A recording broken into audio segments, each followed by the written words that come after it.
जी, आज हम पढ़ने जा रहे हैं टाइप्स ऑफ फ्रैक्शंस, कसूर की अक़साम। फ्रैक्शंस की बहुत सारी अक़साम हैं, लेकिन आज हम पढ़ेंगे 2 अक़साम। इसकी 2 टाइप्स पढ़ेंगे। पहली हमारे पास लाइक फ्रैक्शंस,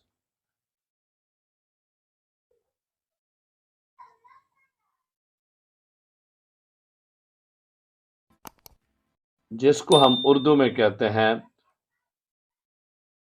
मुशाबिह कसूर। मुशाबिह कसूर को हम उर्दू में एक जैसी कसूर भी कहते हैं। एक जैसी कसूर भी कहते हैं। अब एक जैसी कसूर क्या होती हैं? इसको मैं डिफाइन कर देता हूं। ऐसी कसूर यानी fractions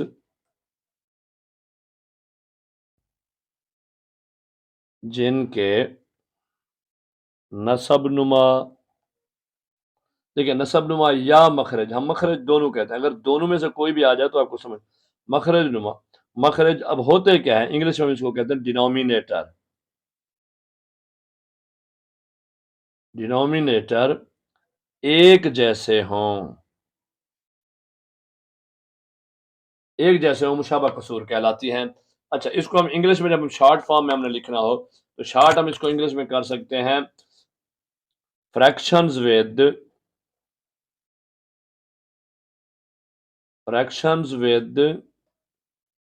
same denominator.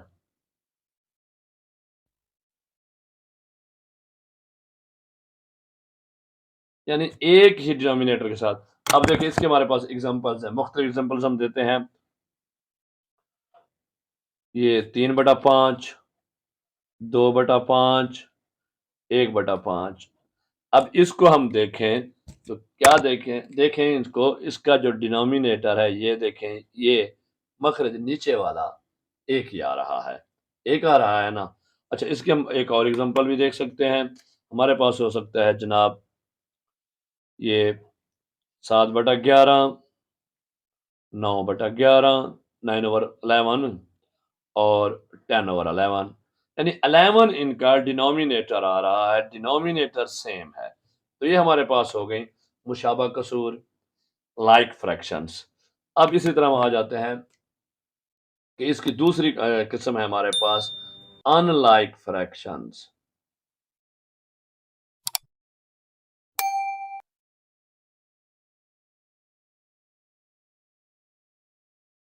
Unlike fractions, unlike fractions को हम उर्दू में कहते हैं गैर मुशाबे कसूर, और इसका एक हम और नाम भी है मुख्तलिफ कसूर। यानी इसको हम आम तौर पर मुख्तलिफ कसूर भी बच्चे समझ लेते हैं, पढ़ने के लिए कह सकते हैं। लेकिन अगर इसका पेट नेम होगा तो वो गैर मुशाबे कसूर, अनलाइक फ्रैक्शंस। अब ये अनलाइक फ्रैक्शंस क्या हैं? ऐसी कसूर यानी फ्रैक्शंस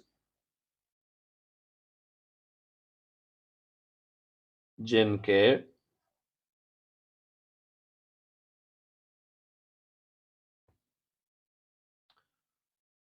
नसबनुमा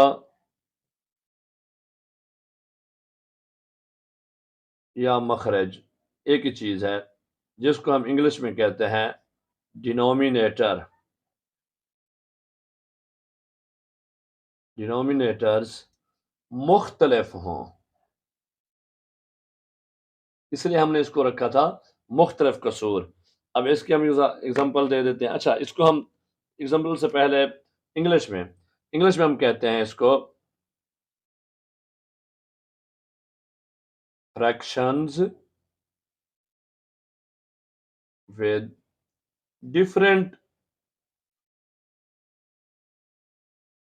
डिनोमिनेटर्स।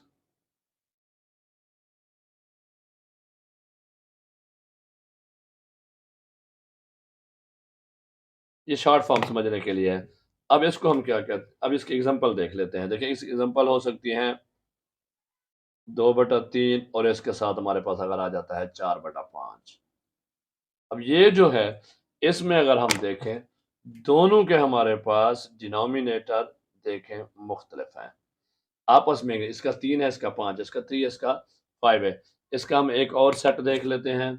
इसका एक और सेट हो सकता है हमारे पास 6/9 और 12/15। अब इसमें भी आप देखें तो क्या है, ये देखें 9 और 15। अच्छा, ये 3 भी हो सकती है, ज़रूरी है कि दो दो रहें। इसमें हम एक और भी दे सकते हैं 21/35 या 36 कर देते हैं, 37 का कोई भी हो सकता है। तो मसला यानी समझने वाली जो चीज़ है वो ये है कि इनके डिनोमिनेटर मुख्तलिफ होंगे।